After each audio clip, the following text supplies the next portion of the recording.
విశాఖపట్నాన్ని global trade గేట్వేగా మార్చడానికి రాష్ట్ర ప్రభుత్వం ఇన్వెస్ట్ ఇన్ ఆంధ్రప్రదేశ్ అనే నినాదంతో ప్రపంచం దృష్టిని ఆకర్షించడానికి కృషి చేస్తోంది.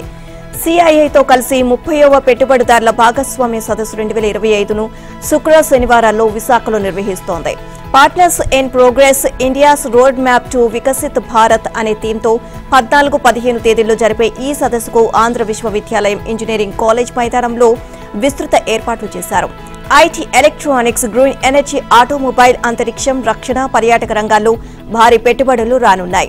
వివిధ దేశాల నుంచి 100 మందికి పైగా ప్రతినిధులు వస్తున్నారు. వారితో 30కి పైగా అవగాహన ఒప్పందాలను ప్రభుత్వం చేసుకోనుంది. ఈ క్రమంలో చంద్రబాబు పర్యవేక్షణ సదస్సు ఏర్పాట్లు దగ్గరుండి చూసుకోవడానికి ముఖ్యమంత్రి చంద్రబాబు విశాఖ చేరుకున్నారు. సదస్సు సందర్భంగా ఒక్క క్షణం కూడా వృధా చేయకుండా వివిధ వ్యాపార, పారిశ్రామికవేత్తలతో భేటీ అయ్యేలా సీఎం తన షెడ్యూల్ ఖరారు చేసుకున్నారు. విశాఖ నోవాటెల్ హోటల్లో ఇండియా, యూరప్ వ్యాపార ప్రతినిధులతో రౌండ్ టేబుల్ సమావేశంలో ముఖ్యమంత్రి పాల్గొన్నారు. మధ్యాహ్నం తైవాన్, ఇటలీ, స్వీడన్, నెదర్లాండ్ ప్రతినిధులతో భేటీ అవుతారు. ఇక SPC pumps limited, renew power, Balaji action build well, Murugappa group, joule group, hero future engineers ప్రతినిధులతో సమావేశమవుతారు. సాయంత్రం వైజాగ్ ఎకనామిక్ రీజియన్ కార్యక్రమంలో పాల్గొంటారు. సిఐఏ ప్రత్యేక భేటీకి హాజరవుతారు. ఇల్లంటే 4 గోడలు మాత్రమే కాదు, గౌరవం, సంతోషం, భవిష్యత్తుకు భద్రత ఓ చిరునామా. అందుకే 2029 నాటికి రాష్ట్రంలో పేదలందరికీ సొంతిల్లు ఇవ్వాలనే లక్ష్యంతో పనిచేస్తున్నామని సీఎం చంద్రబాబు ప్రకటించారు. వచ్చే ఉగాది నాటికి రాష్ట్రంలో 5.90 లక్షల ఇళ్లలో గృహప్రవేశాలు నిర్వహిస్తాము అన్నారు. అన్నమయ్య జిల్లా చిన్న మండలం దేవగుడిపల్లెలో జరిగిన ప్రజావేదిక సభ నుంచి రాష్ట్ర వ్యాప్తంగా 3 లక్షల ఇళ్ల పంపిణీ ప్రారంభించారు. గత ఏడాది కూటమి అధికారంలోకి వచ్చాక నిధులు లేమి ఇబ్బంది పెడుతున్న రాష్ట్ర వ్యాప్తంగా 3,192 ఇళ్లు పూర్తి చేశామన్నారు. ఇక పీఎం ఆవాస్ యోజన లబ్ధిదారుల నేతృత్వంలో 3,20,34, పీఎంఏవై గ్రామీణ పథకం ద్వారా 65,292, పీఎంఏవై జన్మన్ పథకం కింద మరో 6,866 ఇళ్లకు గృహప్రవేశాలు జరిగాయని తెలిపారు. పట్టణాల్లో గృహ నిర్మాణాలకు కేంద్రం 2.5 లక్షలు, గ్రామీణ ప్రాంతంలో 2 లక్షలు ఇస్తోంది అని, దానికి అదనంగా రాష్ట్ర ప్రభుత్వం తరపున బీసీ, ఎస్సీలకు 50,000, ఎస్టీలకు 75,000, ఆదివాసీ గిరిజనులకు 1,00,000 అందజేస్తున్నామని చెప్పారు. ఏపీకి మరో భారీ పెట్టుబడి రానుంది అని మంత్రి లోకేష్ ట్వీట్ చేశారు. 2019లో ఆ కంపెనీ కొత్త ప్రాజెక్టులను నిలిపివేసింది అని, మళ్లీ తమ ప్రభుత్వంలో ఏపీకి రాబోతోంది అన్నారు. అయితే ఏ కంపెనీ వస్తుంది, ఎంత పెట్టుబడి పెడుతుంది అన్న విషయాలు తెలియాలి అంటే ఈ ఉదయం 9 గంటల వరకు ఆగాల్సిందే అంటూ ట్వీట్లో పేర్కొన్నారు మంత్రి లోకేష్. సాధారణంగా ఏ ప్రభుత్వ కార్యాలయానికి వెళ్లినా కింది స్థాయి నుంచి పై స్థాయి వరకు ఏ ఉద్యోగి, అధికారికైనా నిర్దిష్టమైన విధులు ఉంటాయి. ఆఫీసుకు వెళ్తే సంబంధిత ఉద్యోగి విధుల్లో ఉన్నారా లేదా ఫీల్డ్కు వెళ్లారా అన్న విషయం తెలుస్తోంది. కానీ గత జగన్ ప్రభుత్వం తీసుకువచ్చిన గ్రామ, వార్డు సచివాలయ వ్యవస్థ ఇందుకు దాదాపు భిన్నంగా ఉంది. ఇక కొందరు సిబ్బందికి పనిభారం ఎక్కువగా, మరికొందరికి అత్యంత మాత్రంగానే ఉండేది. ఇక ఇంకొందరు ఖాళీగా ఉంటున్నారు. ఆయా కేటగిరీల ఉద్యోగులకు వర్క్ రేషనలైజేషన్ అంత గందరగోళం. ఇక పర్యవేక్షణ లేక చాలా చోట్ల సిబ్బంది సమయపాలన పాటించడం లేదు. ఎప్పుడొస్తారో, ఎక్కడ ఉంటారో తెలియని పరిస్థితి. సర్వేలు, ఫీల్డ్, ఇతరాత్ర పనులు అప్పగించడంతో ప్రజలకు అందుబాటులో ఉండడం లేదు. కొందరు నిజంగానే విధులకు వెళ్లగా, మరికొందరు ఈ పేరు చెప్పి డ్యూటీలకు డుమ్మా కొడుతున్నారు. ఇక రాష్ట్రంలో చాలా సచివాలయాల్లో పాలన అస్తవ్యస్తంగా ఉంది. ప్రజలకు పూర్తి స్థాయిలో సేవలు అందడం లేదు. గ్రామ, వార్డు సచివాలయ వ్యవస్థ సత్ఫలితాలు ఇవ్వకపోవడానికి గత జగన్ ప్రభుత్వం ఓ ప్రణాళిక అంటూ లేకుండా తీసుకురావడమే కారణం. కూటమి ప్రభుత్వం వచ్చాక మార్పులు చేసిన వ్యవస్థ గాడిన పడడం లేదు. అటవీశాఖ మాజీ మంత్రి పెద్దిరెడ్డి రామచంద్రారెడ్డి కుటుంబానికి అడవి మధ్యలో ఉన్న భూమి వారసత్వంగా వచ్చిందని చెప్తున్నారు. అసలు అడవుల మధ్యలో వారసత్వ భూమి ఎలా వచ్చింది? ఈ భూమి ఎలా, ఎప్పుడు చేతులు మారింది? ఇందులో ఎవరి పాత్ర ఎంత అనే దానిపై నివేదికలు తయారు చేయండి అని ముఖ్యమంత్రి, ఉప ముఖ్యమంత్రి, అటవీ పర్యావరణ మంత్రి పవన్ కళ్యాణ్ అధికారులను ఆదేశించారు. చిత్తూరు జిల్లా పులిచెర్ల మండలం మంగళంపేటలో పెద్దిరెడ్డి, ఆయన కుటుంబ సభ్యుల చేతిలో ఉన్న సుమారు 104 ఎకరాల అటవీ భూములపై బుధవారం అటవీ శాఖ ఉన్నతాధికారులతో ఆయన టెలికాన్ఫరెన్స్ ద్వారా సమీక్షించారు. అటవీ చట్టం ప్రకారం ప్రిలిమినరీ అఫెన్స్ రిపోర్ట్, ఛార్జ్షీట్ దాఖలు చేశామని అధికారులు ఆయనకు తెలియజేశారు. ఆక్రమణలను తొలగించి స్వాధీనం చేసుకున్నామని, కోర్టులో కేసుల వివరాలు దాఖలు చేశామని అన్నారు. పీఓఆర్, విజిలెన్స్ నివేదికలపై చర్చించిన పవన్, అటవీ భూములు ఆక్రమించిన వారి వివరాలను శాఖ వెబ్సైట్లో వెల్లడించాలి. మరి ఈ దిశగా ప్రణాళిక సిద్ధం చేయండి. ఎవరి ఆక్రమణలో ఎంత అటవీ ఆస్తి ఉంది, వారిపై నమోదైన కేసుల వివరాలు, ప్రస్తుతం సదరు కేసులు ఏ స్థితిలో ఉన్నాయి వంటి వివరాలు ప్రజలకు తెలియాలి అని పవన్ ఆదేశించారు. తిరుమల వెంకన్న లడ్డూ ప్రసాదం కల్తీ పాపంలో కీలక పాత్ర నాటి టీటీడీ చైర్మన్ వైవి సుబ్బారెడ్డిదే. ఆయన పాత్రకు సంబంధించిన ఆధారాలు ఒక్కొక్కటిగా బయటపడుతున్నాయి. సుబ్బారెడ్డి పీఏ ఖాతాలో కోట్లాది రూపాయలు జమ అయిన విషయం వెలుగులోకి రాగా 2020లో టీటీడీకి నెయ్యి సరఫరా నిబంధనలను అడ్డగోలుగా మార్చిన విషయం తాజాగా బయటపడింది. అప్పట్లో టీటీడీ చైర్మన్ గా సుబ్బారెడ్డి ఉన్నారు. బోర్డులో ఆయన చెప్పిందే ఫైనల్. అప్పటి ముఖ్యమంత్రి జగన్ కు ఆయన సమీప బంధువు కావడంతో ఎవరూ ఎదురు చెప్పలేని పరిస్థితి. అస్మదీయ కంపెనీలకు టెండర్లు కట్టబెట్టడానికి టీటీడీ చైర్మన్ హోదాలో ఆయన నిబంధనలు మార్పించారు. టెండర్లలో పాల్గొనే డైరీల అర్హతలను తగ్గించారు. కనీసం 3 ఏళ్లు డైరీ నిర్వహించి ఉండాలని పాత నిబంధన ఉండగా దాన్ని ఏడాదికి తగ్గించారు. కనీసం ఏడాది పాటు డైరీ ప్రతిరోజు 4 లక్షల లీటర్ల ఆవు పాలు సేకరించడంతో పాటు 8 టన్నుల ఆవు పాలు, ఫ్యాట్, నెయ్యి ప్రాసెస్ కెపాసిటీ కలిగి ఉండాలని పాత నిబంధనలు ఉండగా ఈ రెండింటినీ పూర్తిగా తొలగించారు. డైరీ ఏడాది టర్నోవర్ను 250 కోట్ల నుంచి 150 కోట్లకు తగ్గించేలా చేశారు. ప్రస్తుతం టీటీడీ ఈవో అనిల్ కుమార్ సింఘాల్ అప్పుడు కూడా ఈవోగా ఉన్నారు. నెయ్యి సరఫరా వ్యవహారంలో నిబంధనల మార్పు విషయంలో ఆయన మౌన ముద్ర దాల్చారు. సిఫార్సులకు ఆమోదం తెలిపారు. అంతిమంగా సుబ్బారెడ్డి మాటే నెగ్గింది. నిబంధనల సడలింపు ఫలితంగా ఊరు పేరు లేని అనామక డైరీలు శ్రీవారి ప్రసాదం తయారీకి కల్తీ నెయ్యి సరఫరా చేసి అపవిత్రం చేసేశాయి. ఢిల్లీలో US India strategic partnership forum సదస్సు ఈ ఉదయం ప్రారంభం కానుంది. ఇందులో పాల్గొనేందుకు సీఎం రేవంత్ రెడ్డి బుధవారం సాయంత్రం ఢిల్లీకి బయలుదేరి వెళ్లారు. రాష్ట్రానికి పెట్టుబడులను ఆకర్షించడంలో భాగంగా తెలంగాణ రైజింగ్ కాన్సెప్ట్ ను ఆయన ఈ సదస్సులో వివరించనున్నారు. కాళేశ్వరం ఇరిగేషన్ ప్రాజెక్టులో అవకతవకలపై జస్టిస్ పీసీ ఘోష్ కమిషన్ ఇచ్చిన నివేదిక ఆధారంగా మాజీ ముఖ్యమంత్రి కేసీఆర్, మాజీ మంత్రి హరీష్ రావు, రిటైర్డ్ ఐఏఎస్ అధికారి ఎస్కే జోషి, ఐఏఎస్ స్మితా సబర్వాల్ పై ఎలాంటి చర్యలు తీసుకోరాదు అంటూ గతంలో ఇచ్చిన ఉత్తర్వులను వచ్చే ఏడాది జనవరి 19 వరకు పొడిగిస్తూ హైకోర్టు ఉత్తర్వులు జారీ చేస్తుంది. కాళేశ్వరం ప్రాజెక్టులో నిధుల దుర్వినియోగానికి కారణమైన కేసీఆర్, హరీష్ రావు ఇతరులపై కఠిన చర్యలు తీసుకోవాలని ఘోష్ కమిషన్ ప్రభుత్వానికి నివేదిక సమర్పించిన విషయం తెలిసిందే. తమ వాదన వినకుండా సాక్షులను క్రాస్ ఎగ్జామినేషన్ చేసే అవకాశం ఇవ్వకుండా తమకు వ్యతిరేకంగా నివేదిక ఇవ్వడం చెల్లదని, దాన్ని కొట్టివేయాలని వారు హైకోర్టులో వేర్వేరు పిటిషన్లు దాఖలు చేశారు. ఈ పిటిషన్లపై విచారణ చేపట్టిన ప్రధాన న్యాయమూర్తి జస్టిస్ ఆపరేష్ కుమార్ సింగ్, జస్టిస్ మొహమ్మద్దీన్ ధర్మాసనం కమిషన్ రిపోర్టు ఆధారంగా ఎలాంటి చర్యలు తీసుకోరాదు అని గతంలో మధ్యంతర ఉత్తర్వులు జారీ చేస్తుంది. ఈ పిటిషన్లను బుధవారం మరోసారి విచారణకు రావడంతో కౌంటర్లు దాఖలు చేయడానికి మరింత సమయం ఇవ్వాలి అని ప్రభుత్వ ప్రత్యేక న్యాయవాది ఎస్ రాహుల్ రెడ్డి ధర్మాసనాన్ని కోరారు. అయితే తగినంత సమయం ఇచ్చినా కేసీఆర్ కు సంబంధించిన ఒక్క పిటిషన్ను కౌంటర్ దాఖలు చేశారని ధర్మాసనం అసహనాన్ని వ్యక్తం చేసింది. చివరి అవకాశంగా కౌంటర్లు దాఖలు చేయడానికి ప్రభుత్వానికి 4 వారాలు, వాటికి ప్రత్యుత్తరం ఇవ్వడానికి పిటిషనర్లకు 3 వారాలు సమయం ఇస్తున్నామని పేర్కొంది. విచారణను వచ్చే ఏడాది జనవరి 19కి వాయిదా వేసింది. జూబ్లీహిల్స్ ఉప ఎన్నికల్లో చిత్ర విచిత్రాలు వెలుగు చూస్తున్నాయి. ఈ స్థానాన్ని ఎలాగైనా దక్కించుకోవాలని అధికార కాంగ్రెస్ ఎట్టి పరిస్థితుల్లోనూ సిట్టింగ్ సీట్ను కోల్పోకూడదు అని బీఆర్ఎస్ పార్టీలు హోరాహోరీగా పోరాడాయి. బీజేపీ కూడా విస్తృతంగా ప్రచారం చేస్తుంది. ఈ క్రమంలో రాజకీయ పార్టీలు విచ్చలవిడిగా డబ్బు ఖర్చు పెట్టాయి. ఇదంతా సాధారణంగా జరిగేదే కదా అనుకుంటున్నారా? ఇక్కడే మొదలైంది అసలు కథ. ఓటు వేసేందుకు నోటు తీసుకున్న వారికి సినిమా కష్టాలు మొదలయ్యాయి. డబ్బు తీసుకుని ఓటేయని వారిని ఆయా పార్టీల నేతలు డబ్బు వెనక్కి ఇచ్చేయమని డిమాండ్ చేస్తున్నారు. బస్తీలు, కాలనీలు, అపార్ట్మెంట్లలో డబ్బులిచ్చిన వారే నిలదీస్తున్నారు. పోలింగ్ పూర్తయిన తర్వాత తమ ఏజెంట్ల వద్ద ఉన్న ఓటర్ లిస్టు ఆధారంగా డబ్బులు తీసుకుని ఓటేయాలని వారిని గుర్తించారు. జూబ్లీహిల్స్ లోని పలు డివిజన్లలో తిరిగి బూత్ కమిటీ సభ్యులు, బస్తీల ముఖ్యులు, కాలనీ పెద్దలను సంప్రదించారు. ఆ డబ్బులు మీరైనా తీసుకుని కాలనీ, బస్తీల అవసరాలకు వినియోగించుకోండి అని సూచించారు.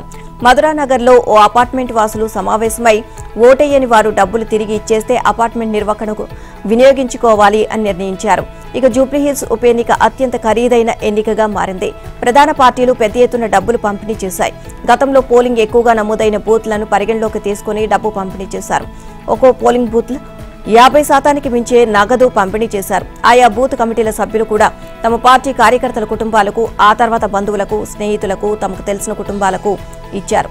ఇలా అన్ని ప్రాంతాల్లో డబ్బు పంచారు. అపార్ట్మెంట్లు, బస్తీల్లో మాత్రం ఆయా ప్రాంతాల ముఖ్యుల ద్వారా పంపిణీ చేశారు. ఓ ప్రధాన పార్టీ ఉన్నత స్థాయి ఆదేశాలకు అనుగుణంగా బూత్ కమిటీల ద్వారా డబ్బు పంపిణీ చేయగా మరో పార్టీ బూత్ కమిటీ సభ్యులు ఓటర్లకు డబ్బు పంపిణీ చేయకుండా మిగిల్చుకున్నారు అన్న ఆరోపణలు ఉన్నాయి. సీఎం రేవంత్ రెడ్డికి తనకు మధ్య గ్యాప్ లేదని సమన్వయంతో కలిసి పనిచేసుకుంటున్నాము అని టీపీసీసీ అధ్యక్షుడు మహేష్ గౌడ్ చెప్పారు. మంత్రివర్గంలో చేరాలని తానేమీ ఆరాట పడడం లేదని, సీఎం రేవంత్ రెడ్డి మంత్రులు తనకు పూర్తి సహకారం అందిస్తున్నారని చెప్పారు. టీపీసీసీ చీఫ్ గా చాలా సంతోషంగా ఉన్నానని, మంత్రి పదవి కావాలని తానెప్పుడూ అడగలేదు అని వెల్లడించారు. కేబినెట్ విస్తరణ సంగతి పార్టీ అధిష్టానం సీఎం రేవంత్ చూసుకుంటారు అని అన్నారు. పీసీసీ అధ్యక్షుడిగా మరోసారి రాష్ట్రంలో కాంగ్రెస్ పార్టీని అధికారంలోకి తీసుకురావాలి అన్నదే తన ఆకాంక్ష అని వెల్లడించారు. కాంగ్రెస్ పార్టీకి ప్రజల్లో సానుకూలత బాగా పెరిగిందని, మరో 10 ఏళ్లు తమ ప్రభుత్వానికి డోకా లేదు అని తెలిపారు. డీసీసీ అధ్యక్షుల నియామకానికి సంబంధించి అధిష్టానం కసరత్తు పూర్తయిందని, ఏ క్షణమైన ప్రకటన వెలువడవచ్చు అని చెప్పారు. జూబ్లీహిల్స్ ఉప ఎన్నికల్లో కాంగ్రెస్ విజయం ఖాయమని టీపీసీసీ చీఫ్ మహేష్ కుమార్ గౌడ్ ధీమా వ్యక్తం చేశారు. నవీన్ యాదవ్ను అభ్యర్థిగా నిలబెట్టడం తమకు కలిసి వచ్చింది అని పేర్కొన్నారు. జూబ్లీహిల్స్ ఉప ఎన్నికల్లో పోలింగ్ శాతం మరికొంత పెరిగి ఉండాల్సింది అని అభిప్రాయపడ్డారు. ప్రస్తుత పరిస్థితుల్లో రిగ్గింగ్ కు పాల్పడడం సాధ్యమే కాదని, ఓడిపోతున్నాము అన్న బాధతో బీఆర్ఎస్ నేతలు విమర్శలు చేస్తున్నారని వ్యాఖ్యానించారు. స్థానిక ఎన్నికలకు సంబంధించి హైకోర్టు ఆదేశాల ప్రకారమే నడుచుకుంటాము అని తెలిపారు. విద్యా, ఉద్యోగాలు, స్థానిక ఎన్నికల్లో బీసీలకు 42% రిజర్వేషన్ చట్టబద్దంగా కల్పించాలని తాము ప్రయత్నిస్తుంటే బీజేపీ ప్రభుత్వం అడుగడుగునా అడ్డుపడుతోంది అని ఆరోపించారు. బీహార్లో మహాగఠబంధన్ కూటమి గెలుస్తోంది అన్న నమ్మకం తమకు ఉంది అన్నారు. తెలంగాణ జాగృతికి బీఆర్ఎస్ కూడా శత్రువేనని తెలంగాణ జాగృతి అధ్యక్షురాలు కవిత అన్నారు. కాంగ్రెస్ తో పాటు బీఆర్ఎస్ నేతలు కూడా జాగృతిని విమర్శించడాన్ని పనిగా పెట్టుకున్నారని ఆరోపించారు. జాగృతి జనం బాట కార్యక్రమంలో భాగంగా కవిత నల్గొండలో పర్యటించారు. అధికారంలో బీఆర్ఎస్ ఉన్నా, కాంగ్రెస్ ఉన్నా ప్రజా సమస్యలు అలాగే ఉన్నాయని విమర్శించారు. ప్రజా సమస్యల పరిష్కారానికి ప్రభుత్వంపై నిరంతరం ఒత్తిడి తెచ్చే బాధ్యతను జాగృతి తీసుకుంది అని చెప్పారు. ఇక చేసిన తప్పేనని, బీఆర్ఎస్ తప్పులు చేయడం వల్లే ప్రజలు ఆ పార్టీని అధికారం నుంచి తప్పించారని అన్నారు. ప్రస్తుతం అధికారంలో ఉన్న కాంగ్రెస్ పని చేయకపోతే ప్రజలు వేరే వారికి అధికారం ఇస్తారని హెచ్చరించారు. 10 ఏళ్ల బీఆర్ఎస్, 2 ఏళ్ల కాంగ్రెస్ పాలన కలిపి మొత్తం 12 ఏళ్లలో కృష్ణా జలాలు తెలంగాణకు ఎందుకు తేలేకపోయారో మేధావులు ఆలోచించాలి అని కోరారు. దేవరకొండ ఎస్ గురుకుల పాఠశాల భూములు, భూధాన్ భూముల కబ్జాలపై పదే మాట్లాడి అధికారంలోకి వచ్చిన కాంగ్రెస్ ఇప్పుడు చర్యలు ఎందుకు తీసుకోవడం లేదు అని కవిత ప్రశ్నించారు. జూబ్లీ హిల్స్ ఉప ఎన్నిక ఫలితంతో రాష్ట్ర ప్రజలకు జరిగేదేమీ లేదు అని అభిప్రాయపడ్డారు. కృష్ణా జలాలు తేవడంలో అలసత్వం ప్రదర్శించినా, భూ నిర్వాసితుల సమస్యలు పరిష్కరించకపోయినా నిర్వాసితులతో కలిసి సీఎం ఇంటి ముందు ధర్నా చేస్తామని హెచ్చరించారు. అలాగే నాగార్జున సాగర్ ఎడమ కాలువను రాష్ట్ర ఆధీనంలోకి తెచ్చేందుకు ప్రభుత్వం కృషి చేయాలని డిమాండ్ చేశారు. తెనాలి తెలుగుదేశం పార్టీ అనుబంధ కమిటీల ప్రమాణ స్వీకార కార్యక్రమం కోలాహలంగా జరిగింది. నాజర్పేటలోని ఎన్వీఆర్ కన్వెన్షన్ హాల్లో తెనాలి బూత్ స్థాయి నుంచి నియోజకవర్గ స్థాయి వరకు గ్రామ వార్డు కమిటీలు, క్లస్టర్ యూనిట్ బూత్ కమిటీలు, పట్టణ, మండల, కొల్లిపర్ మండలం పార్టీ నూతన కమిటీలతో ఎమ్మెల్సీ ఆలపాటి రాజేంద్ర ప్రసాద్ ప్రమాణ స్వీకారం చేయించారు. మొదట పార్టీ వ్యవస్థాపకులు స్వర్గీయ ఎన్టీఆర్ విగ్రహానికి పూలదండలు వేసి నివాళులర్పించారు. తెలుగుదేశం పార్టీ ఆవిర్భావం దేశ రాజకీయాలు సరికొత్త సంచలనానికి దారితీస్తుంది అన్నారు ఎమ్మెల్సీ ఆలపాటి. నాటి పరిస్థితులకు భిన్నంగా ప్రజాక్షేత్రంలోకి రాజకీయాన్ని తీసుకువెళ్లిన ఘనమైన చరిత్ర తెలుగుదేశం పార్టీకి ఉంది అన్నారు.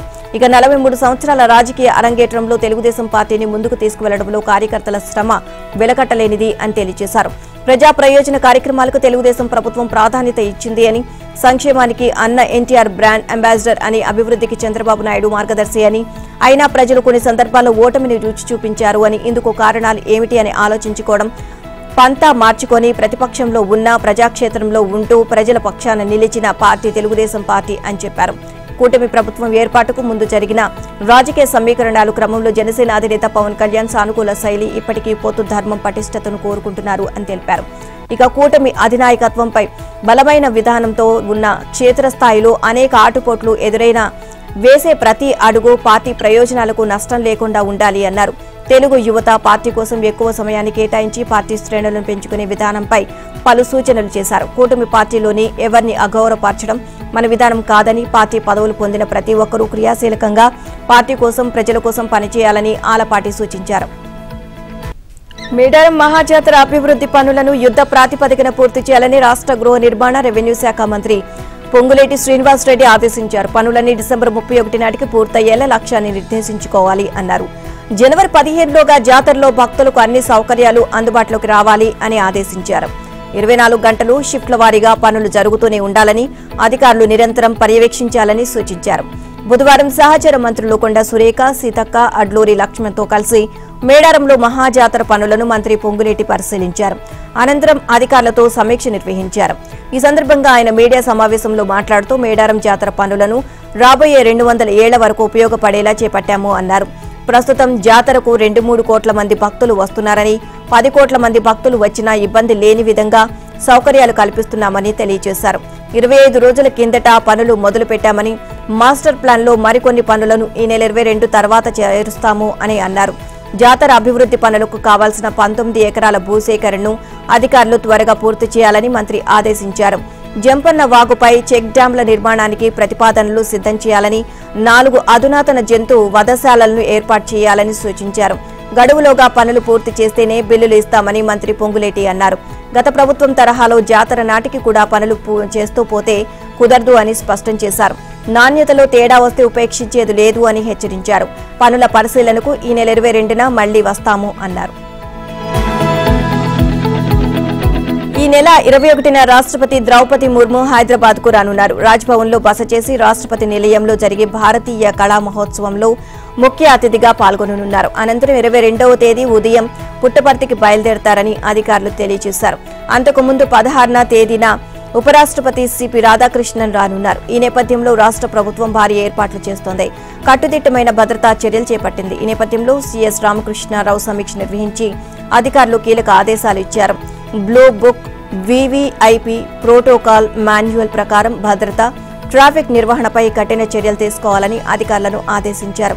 ఎటువంటి అవాంఛనీయ ఘటనలు జరగకుండా ప్రతి శాఖ సమన్వయంతో పనిచేయాలని సీఎస్ సూచించారు. బెట్టింగ్ యాప్లకు ప్రమోట్ చేసి తప్పు చేశానని, తనను క్షమించాలని, మరోసారి అలాంటి పొరపాటు చేయనని ప్రముఖ సినీ నటుడు ప్రకాష్ రాజ్ అన్నారు. బెట్టింగ్ యాప్లకు సంబంధించిన కేసులో సిట్ విచారణకు ప్రకాష్ రాజ్ బుధవారం హాజరయ్యారు. దాదాపు గంట సేపు ప్రకాష్ రాజ్ను ప్రశ్నించిన సిట్ అధికారులు ఆయన వాంగ్మూలాన్ని నమోదు చేసుకున్నారు. ఇక సిట్ విచారణ అనంతరం ప్రకాష్ రాజ్ విలేకరులతో మాట్లాడారు. బెట్టింగ్ యాప్లకు ప్రచారం చేసి తప్పు చేశానని, ప్రజలు క్షమించాలని, మరోసారి ఇలాంటి పొరపాటు చేయనని అన్నారు. ఓ యాప్ ప్రమోషన్ కు సంబంధించి 2016లో ఒప్పందం చేసుకుని ప్రచారం చేశానని, ఆ యాప్ తర్వాత బెట్టింగ్ యాప్ గా మారింది అని తెలిపారు. ఆ విషయం తెలిసి వెంటనే ఒప్పందాన్ని రద్దు చేసుకున్నాను అని వివరించారు. ఆ ఒప్పందానికి సంబంధించి సిట్ అధికారులు అడిగిన వివరాలను అందజేశానని చెప్పారు. ఇక బెట్టింగ్, గేమింగ్ యాప్ల్లో ఎంతో మంది యువత పెద్ద ఎత్తున డబ్బు పెట్టి నష్టపోతున్నారని, ఫలితంగా వారి కుటుంబాలు కష్టాలు పడుతున్నాయని ప్రకాష్ రాజ్ పేర్కొన్నారు. కష్టపడకుండా ఉచితంగా వచ్చే డబ్బు ఆశించవద్దని, బెట్టింగ్ యాప్లకు దూరంగా ఉండాలని ఆయన ఈ సందర్భంగా యువతకు పిలుపునిచ్చారు. బెట్టింగ్ యాప్ల ప్రచారానికి సంబంధించి నమోదైన 2 కేసులను సిట్ అధికారులు విచారిస్తున్నారు. రిటైర్డ్ ఐపీఎస్ అధికారి ఏపీ వెంకటేశ్వరరావు, ఐఆర్ఎస్ అధికారి జాస్తి కృష్ణ కిషోర్ కు రిటైర్డ్ ఐఏఎస్ అధికారి ప్రవీణ్ ప్రకాష్ క్షమాపణలు చెప్పారు. జగన్ హయాంలో తాను జీఏడీ ముఖ్య కార్యదర్శిగా ఉన్న సమయంలో వారి పట్ల వ్యవహరించిన తీరుకు పశ్చాత్తాపపడుతూ బహిరంగ క్షమాపణలతో తాజాగా ఆయన వీడియో విడుదల చేశారు. కూటమి ప్రభుత్వం వచ్చాక ప్రవీణ్ ప్రకాష్ వీఆర్ఎస్ తీసుకున్నారు. తానెప్పుడూ చట్టవిరుద్ధంగా ఫైలు రాయలేదు అన్నారు. జూనియర్లకు, కింది ఉద్యోగులకు కూడా చట్టవిరుద్ధంగా వ్యవహరించాలని ఎన్నడూ చెప్పలేదు అని తెలిపారు. ఇక నాపై సమాజానికి ఉన్న అంచనాల మేరకు పనిచేయలేకపోయాను, అందుకే ట్రోలింగ్ కు గురయ్యాను. 2020లో జీఏడీకి పొలిటికల్ విభాగానికి ముఖ్య కార్యదర్శిగా పనిచేశాను. ఆ సమయంలో డీజీపీ కార్యాలయం నుంచి నాకు ఫైల్ వచ్చింది. అప్పటి అదనపు డీజీ ర్యాంక్ అధికారి ఏపీ వెంకటేశ్వరరావుపై క్రమశిక్షణ చర్యలు తీసుకోవాలని అందులో కోరారు. ఆ సమస్య ఎలా ఉందంటే, సివిల్ సర్వీసెస్ కండక్ట్ రూల్స్ ప్రకారం ప్రభుత్వ వాహనాన్ని వ్యక్తిగత పనుల కోసం వాడితే ప్రభుత్వానికి తెలియజేసి అదనంగా డబ్బులు చెల్లించాలి. కానీ మేము 24 గంటలు ప్రభుత్వం పనిచేస్తూ ఉంటాం. మొబైల్ ద్వారా ఎప్పుడు అందుబాటులోనే ఉంటాం. ఇంట్లో ఉన్నా బయట ఉన్నా పనిచేస్తూనే ఉంటాం. అందుకే మా జీవితాల్లో ప్రభుత్వం వ్యక్తిగతం అనే గీతలు లేవు. మాల్లో ఉన్నా, వెకేషన్లో ఉన్నా, ఇంకెక్కడ ఉన్నా 24 గంటలు అందుబాటులో ఉంటాం. నెలకు 300 కిలోమీటర్లు వ్యక్తిగత అవసరాల కోసం ప్రభుత్వం కారు వాడితే 30 ఏళ్లకు 1,00,000 కిలోమీటర్లు అవుతుంది. మీ కెరీర్లో మొత్తం 1,00,000 కిలోమీటర్లు ప్రభుత్వ వాహనాన్ని వ్యక్తిగత అవసరాల కోసం వాడారు కాబట్టి పెనాల్టీతో 40 లక్షలు చెల్లించాలంటే చట్ట ప్రకారం ఇది కరెక్టే. చట్టవిరుద్ధమైన పనులు చేసినట్లే. ప్రపంచంలో ఏ కోర్టుకు వెళ్లినా ఈ కేసులో ఊరట లభించదు. కానీ ప్రాక్టికల్ గా చూస్తే అది తప్పేమీ కాదు. ఇలాంటి సమస్య ఏబీ వెంకటేశ్వరరావు ఫైల్లో ఉంది. తనకంటే 5 ఏళ్లు సీనియర్ అయిన ఐపీఎస్ అధికారి ఫైల్ చూసి టెన్షన్ పడ్డాను. కాళేశ్వరం ప్రాజెక్టు బ్యారేజీల పునరుద్ధరణ విషయంలో జాతీయ ఆనకట్టల భద్రతా సంస్థ నిపుణులు కమిటీ చేసిన తుది నివేదిక సిఫార్సులకు అనుగుణంగా డిజైన్లు అందించాలని టెక్నికల్ బిడ్లు వేసిన సంస్థలకు ప్రభుత్వం కోరింది. ఎన్డీఎస్ఏ సిఫార్సుల మేరకు మేడిగడ్డ బ్యారేజీలోని 7వ బ్లాక్ను పటిష్టం చేయడం లేదా సురక్షితంగా తొలగించే అంశంపై అధ్యయనం జరిపి తగిన పరిష్కారాలను సూచించాలని తెలిపింది. ఈ క్రమంలోనే పక్కనే ఉన్న ఇతర బ్లాకులకు ఎలాంటి నష్టం చేకూరకుండా 7వ బ్లాక్ను తొలగించే విధంగా ఈ పరిష్కారాలు ఉండాలని షరతు విధించింది. కాళేశ్వరం ప్రాజెక్టులో భాగంగా మేడిగడ్డ, అన్నారం, సుద్దిళ్ల బ్యారేజీలు కట్టగా 2023 అక్టోబర్ 21న మేడిగడ్డలోని 7వ బ్లాకు కుంగిపోగా ఆ తర్వాత అన్నారం, సుందిళ్లలో భారీగా సీపేజీలు బయటపడ్డాయి. దీనిపై అధ్యయనం చేసిన ఎన్డీఏఎస్ఏ నిపుణుల కమిటీ వానాకాలానికి ముందు తర్వాత భూభౌతిక, భూ సాంకేతిక పరీక్షలు చేయించి ఆ పరీక్షల నివేదికల అనంతరం బ్యారేజీల పునరుద్ధరణ డిజైన్లు సమర్పించి సిడబ్ల్యూసీ ఆమోదం తీసుకోవాలని సిఫార్సు చేసింది. కాళేశ్వరం బ్యారేజీల పునరుద్ధరణకు అర్హత సాధించిన ఏజెన్సీలతో నీటిపారుదల శాఖ ఉన్నతాధికారులు సమావేశం కానున్నారు. కాళేశ్వరం అవకతవకలపై జస్టిస్ పీసీ ఘోష్ కమిషన్ మాజీ సీఎం కేసీఆర్ కు పూర్తిస్థాయి అవగాహన ఇచ్చి వాదనలు విన్నదని రాష్ట్ర ప్రభుత్వం హైకోర్టుకు తెలిపింది. విచారణకు హాజరై పూర్తిస్థాయి వాదనలు వినిపించి ఇప్పుడు కమిషన్ తనకు నోటీసు ఇవ్వలేదని కేసీఆర్ అనడం సమంజసం కాదు అని పేర్కొంది. కమిషన్ ఆఫ్ ఎంక్వైరీస్ యాక్ట్లోని సెక్షన్ 8B, సెక్షన్ 8C కింద నోటీసులు ఇవ్వకుండా, తన వాదన వినకుండా, సాక్షులను క్రాస్ ఎగ్జామినేషన్ చేసే అవకాశం ఇవ్వకుండా కమిషన్ నివేదిక ఇచ్చిందని, దాన్ని కొట్టివేయాలని కోరుతూ కేసీఆర్ హైకోర్టులో పిటిషన్ దాఖలు చేయడంతో దీనిపై రాష్ట్ర ప్రభుత్వం తాజాగా కౌంటర్ దాఖలు చేస్తూ పలు కీలక అంశాలను వివరించింది. పిటిషనర్ కేసీఆర్ కు కమిషన్ పూర్తి స్థాయి సమయం ఇచ్చింది. కమిషన్ నోటీసులు జారీ చేయమంటేనే commission of enquiries act section 8B కింద జారీ చేసినట్లు లెక్క.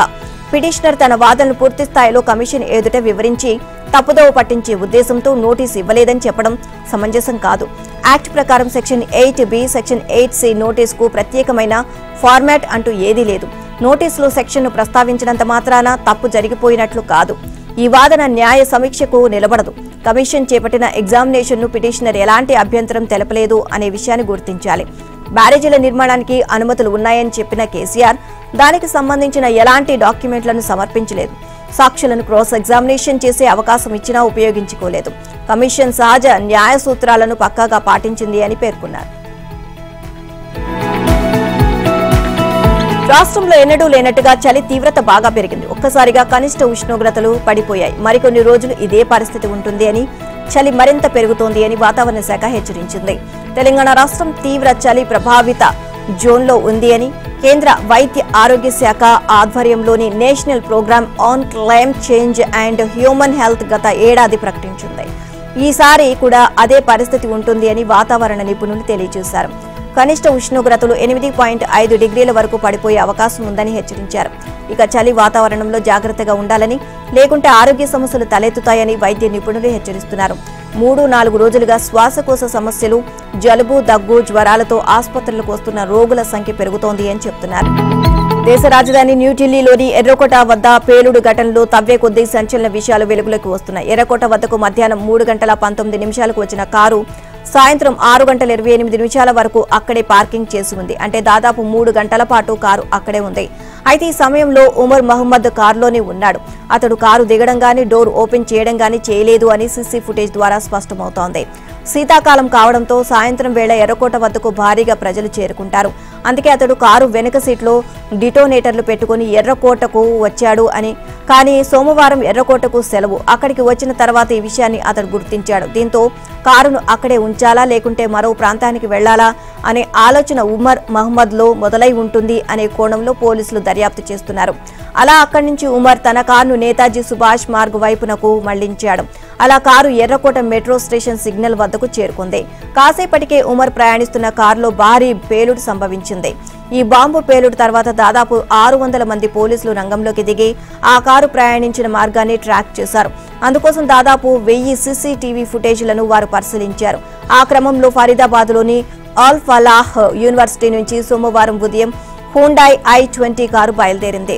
అలా ఆ రోజు ఉదయం 8:13 హర్యానా న్యూఢిల్లీ సరిహద్దులోని భద్రాపూర్ టోల్ ప్లాజాను దాటింది. ఎర్రకోట పార్కింగ్ ప్రాంతానికి చేరుకునే క్రమంలో ఈ కారు మయూర్ విహార్, కన్నాట ప్లేస్ ప్రాంతాల మీదుగా చేరుకుంది. అయితే పాత ఢిల్లీ సమీపంలోని అసఫ్ అలీ రోడ్డు వద్ద దాదాపు అరగంట పాటు కారును ఉమర్ నిలిపివేశారు. ఆ సమయంలో సైతం అతడు కారులో ఒంటరిగానే ఉన్నాడు. అనంతరం తన కారును ఎక్కడ ఆపకుండా ఎర్రకోట వద్ద పార్కింగ్ ప్రాంతానికి చేరుకున్నట్లు సీసీ ఫుటేజ్ లో పోలీసులు గుర్తించారు. ఉమర్ ఢిల్లీలోకి ప్రవేశించిన నాటి నుంచి అతడు పలు ప్రాంతాల మీదుగా ఎర్రకోట వద్దకు చేరుకున్నాడు. అయితే అతడు తొలుత కన్నాట ప్లేస్ ను లక్ష్యంగా చేసుకున్నాడా అని కూడా పోలీసులు అనుమానం వ్యక్తం చేస్తున్నారు. ఇక అందులో భాగంగా మయూర్ విహార్, అక్షర్ధామ్ దేవాలయం, కన్నాట ప్లేస్లోని సీసీ ఫుటేజ్లను సైతం పోలీసులు క్షుణ్ణంగా పరిశీలిస్తున్నారు.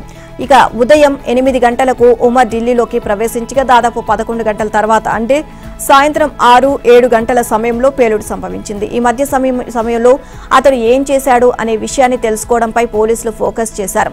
ఇక అతడి ఫోన్ గురించి పోలీసులు ఆరా తీయగా అక్కడ షాకింగ్ విషయాలు వెలుగు చూశాయి. ఉమర్ తన ఫోన్ను 10 రోజుల ముందే స్విచ్ ఆఫ్ చేసినట్లు గుర్తించారు. అంతేకాదు ఈ ఫోన్ కూడా అల్ ఫలాహ్ యూనివర్సిటీలో ఉన్నట్లు గుర్తించారు. అయితే ఉమర్ ఫోన్ లేకుండా ఎలా ఉన్నాడు, ఈ బాంబు దాడి వెనుక ఉన్న వారి ఆదేశాలు ఉమర్కు ఎలా అందాయి అనే కోణంలోనూ పోలీసులు విచారణ జరుపుతున్నారు. ఇక లేదంటే ఉమర్ వద్ద మరో ఫోన్ ఉందా, ఈ పేలుళ్లో ఆ ఫోన్ ధ్వంసమైందా అని పోలీసులు సందేహాన్ని వ్యక్తం చేస్తున్నారు. ఆ దిశగా సైతం దర్యాప్తు వలస విధానంలో మార్పులు, H1B వీసా రుసుమును భారీగా పెంచడం వంటి ట్రంప్ యంత్రాంగం చర్యలతో అమెరికా కంపెనీలు తమ వ్యూహాలను మార్చుకుంటున్నట్లు తెలుస్తోంది. ముఖ్యంగా వాల్ స్ట్రీట్లోని దిగ్గజ కంపెనీలు బ్యాక్ ఆఫీస్ టెక్నాలజీ కార్యకలాపాలను భారత్లో విస్తరించడంతో పాటు ఆయా రంగాల్లో వేలాది మంది నిపుణుల కోసం మన నగరాలపై ఆధారపడుతున్న సమాచారం. ఇందుకు సంబంధించి భారత్లోని మెట్రో నగరాల్లో నియామకాలు ఇటీవల మరింత ఊపందుకుంటున్నట్లు తాజా నివేదిక వెల్లడించింది. ఇక JP Morgan, Goldman socks, Morgan Stanley వంటి అమెరికా దిగ్గజ ఇన్వెస్ట్మెంట్ కంపెనీలు ఇతర దేశాల కంటే ఎక్కువ మందిని భారత్లోనే నియమించుకుంటున్నట్లు తాజా నివేదిక వెల్లడించింది. బెంగళూరు, హైదరాబాద్, ముంబై, గురుగ్రామ్ నగరాల్లోని కేంద్రాల్లో ఇటీవల ఎక్కువ మందిని తీసుకుంటున్నాయని తెలిపింది. జేపీ మోర్గాన్ క్రెడిట్ సపోర్ట్ స్పెషలిస్టులను, గోల్డ్మన్ సాక్స్ గ్రూప్ లోన్ అనలిస్ట్ అసోసియేషన్లను, hedge fund Millennium management risk అనలిస్టులను, ప్రైవేట్ ఈక్విటీ సంస్థ KKR&Co అదనపు సిబ్బందిని నియమించుకుంటున్నట్లు ఉన్నాయని బ్లూంబర్గ్ కథనం పేర్కొంది. ఇక వీటితో పాటు మరిన్ని బ్యాంకులు కూడా తమ జీసీసీలను విస్తరించేందుకు ప్రయత్నాలు చేస్తుండగా అమెరికాలో పనిచేసేందుకు ఇప్పటికే ఇచ్చిన ఆఫర్ లెటర్లను రద్దు చేసే యోచనలో కొన్ని సంస్థలు ఉండగా గమనార్హం. వాటిని భారత్లోని జీసీసీల్లో భర్తీ చేసుకోవచ్చు అని ఆయా సంస్థలు భావిస్తున్నట్లు తెలిపింది. ఇక మరోవైపు అమెరికాలోని 6 ఉగ్ర బ్యాంకుల జీసీసీల్లో 150,000 మంది ఉద్యోగులు ఉన్నట్లు అంచనా. గోల్డ్మన్ సాక్స్, మోర్గాన్ స్టాన్లీలకు అమెరికా బయట మరే దేశంలో లేని విధంగా భారత్లో ఉద్యోగులు ఉన్నారు. అమెరికా అధ్యక్షుడు డొనాల్డ్ ట్రంప్ H1B వీసా సంస్కరణలపై స్వరం మార్చారు. అమెరికా శ్రామిక శక్తిలో కీలక స్థానాలను భర్తీ చేయడానికి ప్రత్యేక నిపుణులైన విదేశీ ఉద్యోగులను నియమించుకోవడం అవసరమేనని అన్నారు. ఇక తమ వద్ద అనుకున్న స్థాయిలో ప్రతిభావంతులు లేరని అంగీకరించారు. అయితే అమెరికాకు చెందిన ఉద్యోగులు బయట నుంచి వచ్చే వారి దగ్గర నైపుణ్యాలు నేర్చుకోవాలని సూచించారు. ఇక సరైన శిక్షణ లేకుండా తయారీ, రక్షణ రంగాల్లో ముఖ్యమైన స్థానాల్లో నిరుద్యోగ అమెరికన్లను నియమించుకోలేము అన్నారు. ఫాక్స్ న్యూస్ కు ఇచ్చిన ఇంటర్వ్యూలో అమెరికా అధ్యక్షుడు మాట్లాడుతూ ఈ వ్యాఖ్యలు చేశారు. ఇక జార్జియాలోని రక్షణ రంగానికి చెందిన ఓ ఫ్యాక్టరీ నుంచి విదేశీ కార్మికులకు తొలగించడం వల్ల కొన్ని ముఖ్యమైన ఉత్పత్తుల తయారీలో సంక్లిష్ట పరిస్థితులు ఎదుర్కొంటున్నట్లు ట్రంప్ ఉదహరించారు.